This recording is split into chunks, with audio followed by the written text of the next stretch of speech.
Hello everyone and welcome back for another hit of Rugby Nation. I'm Sean Maloney. Alongside me are Justin Harrison and Iain Payten. Payto, I've survived Hong Kong. I know that you had good back last week, but I got through it. Singapore last week for the Sevens. Have you been to the renal unit? Is that when my kidney gets reset? Yeah.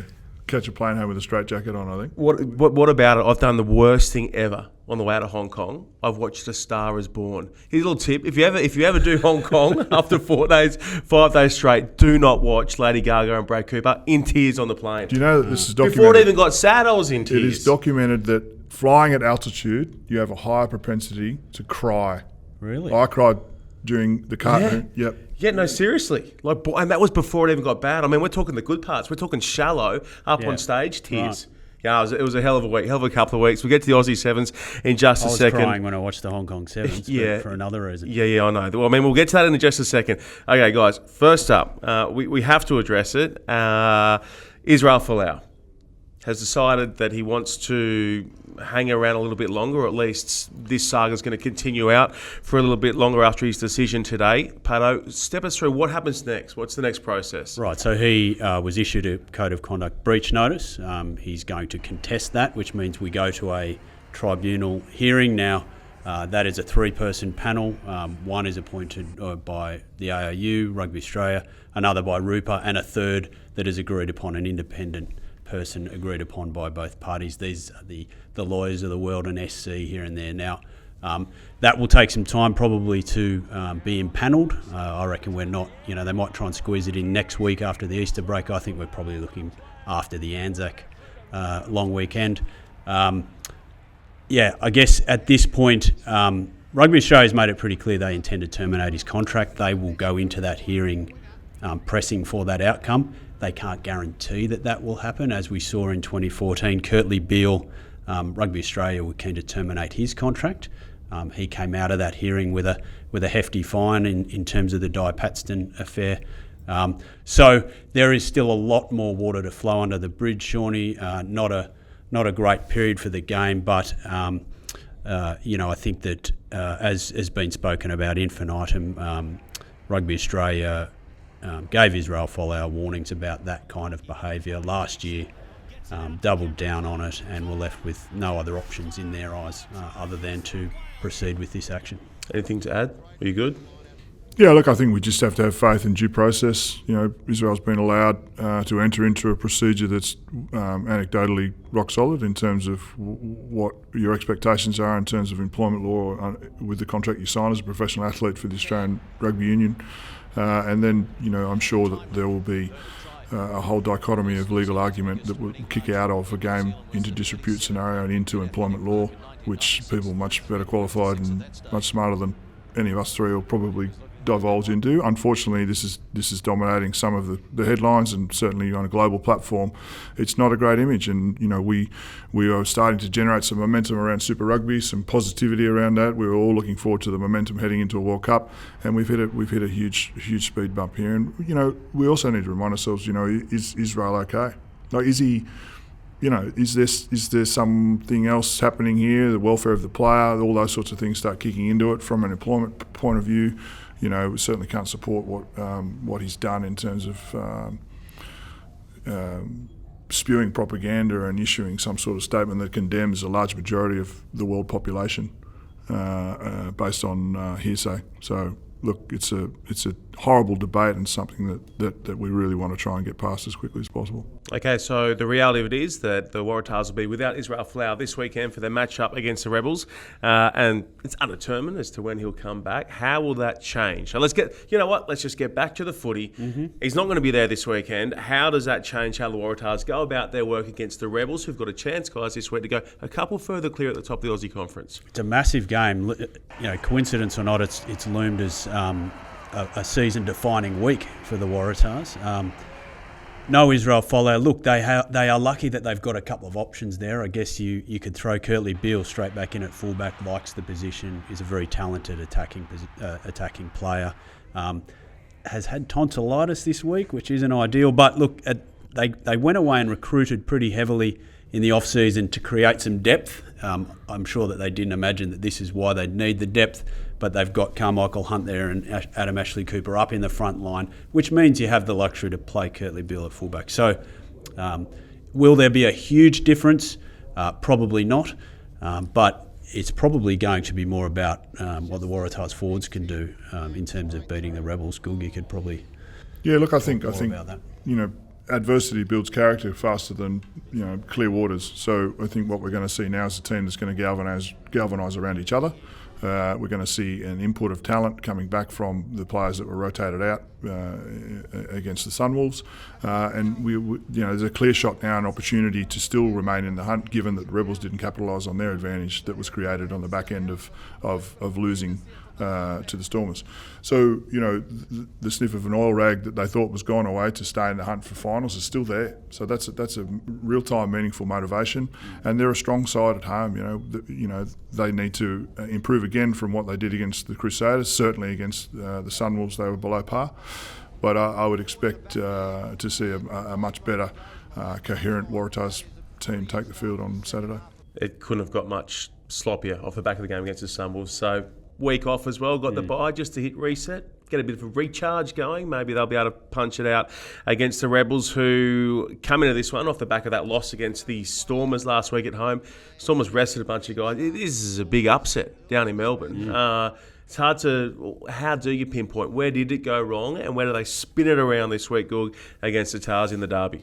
Oh, look, I think if you look at the strength of the Melbourne Rebels, is their half combinations. Wilgeni and Quade Cooper, flat at the line, front football, a forward pack for the Melbourne Rebels that have maintained obscurity, but in doing their job. I thought that they came up against a Stormers team that were intent in playing a powerful South African game, that front foot advantage, power game, slow play down, get to set piece, front foot. Once that starts happening repeatedly, it's very difficult to generate any sort of momentum in attack as well. Melbourne Rebels were very good at maintaining attack, giving Wilgeni an opportunity to snipe at the ruck, or give Quade Cooper the ball flat and early so that he can go to the line. There was no evidence of that against the Stormers. Is that have we identified the Rebels' kryptonite here? That was the third loss against an African opponent who have a very, as you say, a muscular defensive line, 14 guys in the line just out to bash you and give you nothing. Is that what the Waratahs have to sort of do this weekend? Take a leaf out of that African style and build a game around defence? Yeah, that's an interesting, stick to your strengths, or do you start incorporating some other tactics? I'd probably be not surprised to see a bit more general phase play kicking from the Melbourne Rebels to turn some defensive patterns around, to give them a chance to have a reassessment and take time off the intensity of the performance and give themselves an ability to restructure moving forward. Quade Cooper's obviously a good game general, but I felt that probably he was under too much pressure from a Stormers team that were constantly targeting that 1-2-3 area around the breakdown. From a fan perspective, this week is so exciting, Tars v Rebels, because you've got these Aussie. The broader picture, the Aussie selection issues that may come off the back of this game. You've got some great matchups through the middle there. You've got some matchups up front as well. So, that in itself is something to get you up for the game of the SCG. Well, you mentioned kicking, B Foley versus Q Cooper. I mean, that's going to be a fascinating duel right there. I know that the idea of duels and one-on-one battles don't really happen, but it's certainly about, in a game like this, is going to be intensely fought. But not against each other, but about in terms of who ranks higher at the end of the game, it's a little bit exciting. Who has a bigger match? Well, it's absolutely certain that the guy who plays better at 10 will contribute to his team winning the game. In a game like this where it's going to be tightly contested, the decisions and the smarts around that position is going to be some second crucial. rowers going at it as well. Yeah, some great matchups across the park, particularly given the Brumbies' victory against the Lions now. There's pressure on some of those blokes to put their hand up to gain selection in certainly a 30-man squad. You've got two provincial teams that had been going well until 14 days ago and 7 days ago, now under extreme pressure. So, once again, you come back to that model of how a team reacts in adversity. And one thing I do know about Australian sides is that they're very good at reacting when they're under pressure. One thing that we should talk about, Sean, is that the Waratahs had actually built with the easy factor. They'd built a fair bit of their game plan around cross-field kicks and all that sort of stuff, yeah.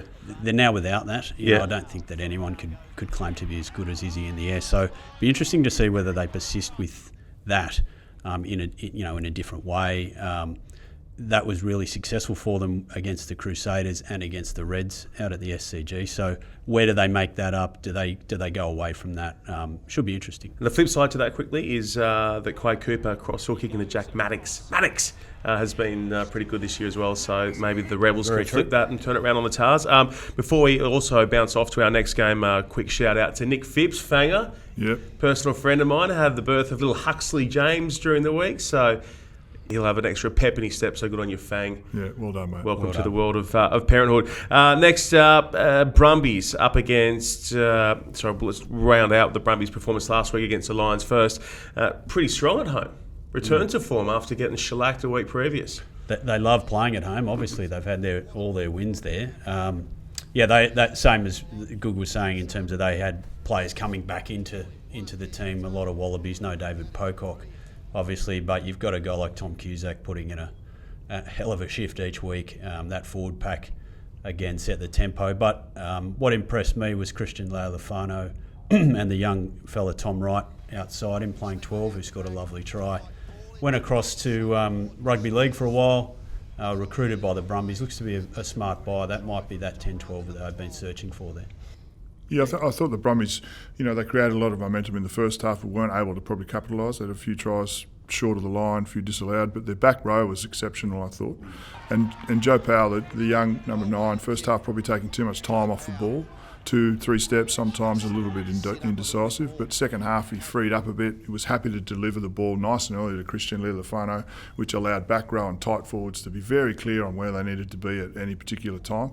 A Wallaby tight 5. That's significant. That was a pretty close to what will be some sort of semblance of a combination heading into the World Cup. So it's a powerful combination. McCaffrey kicking along as well, Lockie McCaffrey. McCaffrey was outstanding. Yeah. All of his approach, his calmness, and even his interviews at halftime and post game.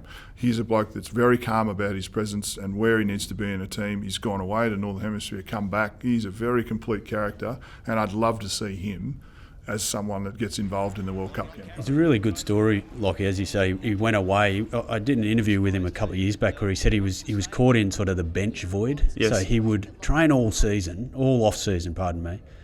get there and then jump on the bench. He'd get 10 minutes at the end of games, and basically by the end of the year he might have played 120 minutes of footy, but they're keeping you around. You're not going back to club rugby. So he went off to Leicester. He played for some other clubs. London Welsh as well, I think. Welsh, yeah. One of his clubs over there. Climbed around a little bit, but started playing 35 games a year, And lo and behold, he was there for 2-3 years. Lo and behold, he's playing a lot of footy, just becomes a terrific footballer. I haven't seen similarity with, he's not the same sort of physical stature, but Todakef, remember Todakef used to flick balls off his foot off to the 9, throw double cuts, dummies, and then slot into, he's played in the centres. That was the first time I've seen a back row who's able to link as comfortably with backs as he is with tight forwards, throwing cut-out passes, running lines. He was a very complete footballer on the weekend. Here's a question. A guy like Kef was pretty special because he had the physicality too. Have you seen enough from Lockie McCaffrey that, in terms of a physical presence, that you have to be talking about him in terms of... Yeah, he can take a hard line as much as he can take a hole. I really have confidence in him that he's going to develop into a test standard footballer late in his career, much the same as what we saw with Scott Fardy. And you got to love as well the way in that match against the Tars going back a few weeks, he's happy to back it up. He'll lip it up and then he'll have a crack as well. So there's something nice about that bit of chirp. Don't reckon we get enough chirp these days. But he's good on the chirp and he backs it up too. Yeah. So McCaffrey going along nicely. Pocock likely to come back this week for the Brumbies as well, over in Cape Town up against the Stormers, who we touched on. They go home as winners after putting away the Rebels last week. Reds in the early hours of Sunday morning. I'll put my hand up. I missed that one, caught the highlights. I think I got the best just in the highlights. Yeah, plenty of mistakes. It's something we've seen a lot from the Reds, is the inability to sort of consistently apply pressure. There's just you release the valve when you've built up some phases and make mistakes, and then Samu Karevi's keeping them in plenty of games. Another 2 tries from him, crucial to their point scoring ability basically. So tough gig in the Shark Tank, particularly against the Sharks team that's really hard to read. They pumped the Lions in Joburg, but then got pumped Smacked by the Jags Yeah, they got at home. So cracked by the Jags. who knows what team is going to come their way, the Reds, this week. Yeah, look, You reckon they can come home with one good? Oh, look, the Reds, they fell into the trap of trying to match power game over there. You've got to starve South African teams of possession, frustrate them, and try and fatigue them somehow. I didn't see any evidence. That Red squad's a very young team, but that can't be used as an Achilles heel, because you are what you select. Brad Thorne, you need to pick a side that's going to go and win games, not use these games as trial games to build experience for next year. Brumbies up against the Stormers in Cape Town. We thought this is the perfect time to throw back to one of our favourite Springboks and Stormers players, the great Bobby Skinstad. He's an absolute ripper. Take us back. We're talking about number 8, talking about skillful number 8, Skinstad. The Prince is right up there.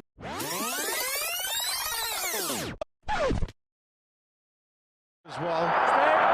Skinstad straight through. Here he comes. Bobby Skinstad, a magnificent drive. It was you almost felt like it was porcelain bowl playing against you, and you just didn't want to tackle him because you got caught mesmerised by his Was that your looks. excuse? Well, other blokes told me about that. I wasn't watching that. But yeah, look, he's a beautiful man, isn't he? Very, very skillful. He owned a pub there across the road from where we used to stay in Cape Town. So at any given time in the year, for 7 days of the year, he was my best friend. And he was sponsored by Guinness back in the day.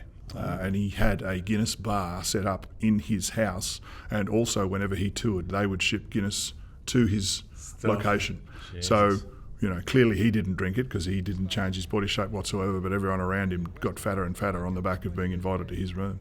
I had the fortune of taking Bobby to the Oktoberfest Sevens 2 years back, and he gave me the greatest advice ever in regards to tour life. He said, pack double the money, half the clothes.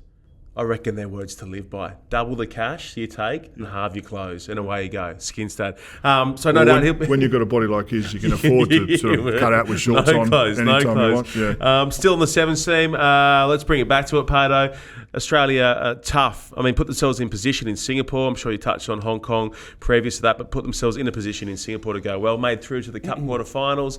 Took on England, who were, well, to be honest, England weren't great on day one by their own admission, and Australia lost in that Cup quarterfinal, and it was just trickier from there. Ended up finding themselves up against New Zealand in their last game of the tournament and went down. Narrowly went down. Can I just, before we move into the sevens section on the team, can we just show something on the screen that is without notice? What do you got? It'd want to be good. This is Shaun Maloney cam that was put up by World Rugby on their Twitter account of Shaun commentating. This was something else. I want to point in particular, Shaun, to No worries for Fiji. Trying to see the cooler. your reaction when With the yellow card. There's a yellow There's card. a yellow card.